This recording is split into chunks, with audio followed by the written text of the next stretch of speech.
അഞ്ചാം തവണയും നെൽകൃഷി ഇറക്കി മാതൃകയാവുകയാണ് പെരുമ്പാവൂർ കണ്ടന്തറ കളത്തിപ്പാടം ഭൂവുടമകൾ.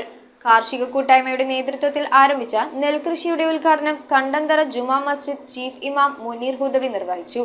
ഡൽഹിയിൽ സമരം നടത്തുന്ന കർഷകർക്ക് ഐക്യദാർഢ്യം പ്രഖ്യാപിച്ചുകൊണ്ടുമാണ് ഇത്തവണ കളത്തിപ്പാടത്ത് കൃഷിക്ക് തുടക്കം കുറിച്ചിരിക്കുന്നത്. കഴിഞ്ഞ പ്രാവശ്യം കളത്തിപ്പാടത്ത് കൃഷി ചെയ്ത് സർക്കാരിലേക്ക് നൽകിയ നെല്ലിന് നാമമാത്രമായ തുകയാണ് കർഷകർക്ക് ലഭിച്ചത്. 8 മാസമായിട്ടും സർക്കാരിൽ നിന്നും ബാക്കി തുക ലഭിക്കാത്തതിനെ തുടർന്ന് ഇത്തവണ കൃഷി ഇറക്കേണ്ടെന്നായിരുന്നു കർഷകരുടെ തീരുമാനം. എന്നാൽ നാട്ടിലെ കാർഷിക പ്രേമികളുടെ നിരന്തര സമ്മർദ്ദത്തെ തുടർന്നും ഡൽഹിയിൽ സമരം നടത്തുന്ന കർഷകർക്ക് ഐക്യദാർഢ്യം പ്രഖ്യാപിച്ചുകൊണ്ടുമാണ് ഇത്തവണ പെരുമ്പാവൂർ കണ്ടന്തറ കളത്തിപ്പാടം ഭൂമിയുടെ അവകാശികൾ കാർഷിക കൂട്ടായ്മയുടെ നേതൃത്വത്തിൽ കളത്തിപ്പാടത്ത് കൃഷി ഇറക്കിയത്. നെൽകൃഷിയുടെ ഉദ്ഘാടനം കണ്ടന്തറ ജുമാ മസ്ജിദ് ചീഫ് ഇമാം മുനീർ ഹുദവി നിർവഹിച്ചു.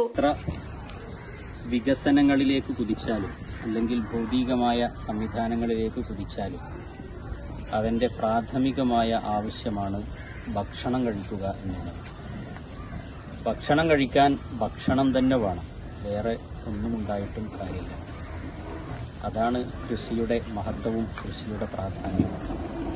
വലിയ വലിയ രാജ്യങ്ങൾ, വികസിത രാജ്യങ്ങൾ അല്ലെങ്കിൽ പേരുകേട്ട രാജ്യങ്ങൾ, അവരൊക്കെ പല സംവിധാനങ്ങളും പല കാര്യങ്ങളും കണ്ടുപിടിച്ച് അതിലൊക്കെ മുന്നേറുന്നുണ്ടെങ്കിലും കൃഷി എന്നുള്ളതിൽ ഇന്ന് അവരൊന്നും ഒട്ടും പിന്നോട്ടു പോകുന്നില്ല.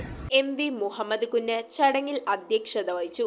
കാർഷിക കൂട്ടായ്മ ഏകോപന സമിതി chairman VV Basheer, general secretary KK Faisal, PS Shafeeq, Faisal Chinthara, MM Naushad, CS Hasainar, Majeed Chandrika, Basheer Kopparambil, K Mahinkutty, MK Kunjumuhammad തുടങ്ങിയവർ പങ്കെടുത്തു. സർക്കാരിലേക്ക് നൽകിയ നെല്ലിന്റെ ബാക്കി തുക 8 മാസം കഴിഞ്ഞിട്ടും ലഭിക്കാത്ത സാഹചര്യത്തിൽ ബന്ധപ്പെട്ട ഓഫീസുകളിലേക്ക് സമരങ്ങൾ നടത്തുമെന്നും കാർഷിക കൂട്ടായ്മ അറിയിച്ചു.